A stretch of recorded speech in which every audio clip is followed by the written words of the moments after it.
জাতিসংঘের ৭৯তম সাধারণ অধিবেশনে অংশগ্রহণ করতে নিউ ইয়র্কে পৌঁছেছেন বাংলাদেশের অন্তর্বর্তী সরকারের প্রধান উপদেষ্টা ডক্টর মোহাম্মদ ইউনূস। হোটেলে পৌঁছানোর পর একটি ঘটনা নিয়ে ব্যাপক বিতর্ক শুরু হয়েছে। ভারতের কিছু সাংবাদিক জোর করে তার লিফটে প্রবেশ করার চেষ্টা করেন। ভারতীয় বার্তা সংস্থা ANI একটি ভিডিও প্রকাশ করেছে, যেখানে দেখা যায় সাংবাদিকরা ডক্টর ইউনূসকে প্রশ্ন করার চেষ্টা করছিলেন। ভিডিওতে স্পষ্ট শোনা যায় দুই সাংবাদিকের একজন তাকে ডক্টর ইউনূস এবং অন্যজন ইউনূস স্যার বলে সম্বোধন করেন। তবে তাদের প্রশ্ন করার সুযোগ না দিয়ে নিরাপত্তা রক্ষীরা তাদের সরিয়ে দেন।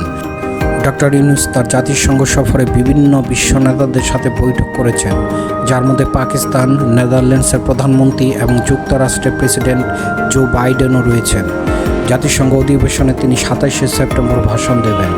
এই ভাষণে তিনি আন্তর্জাতিক শান্তি, জলবায়ু পরিবর্তন, রোহিঙ্গা সংকট এবং টেকসই উন্নয়ন নিয়ে কথা বলবেন।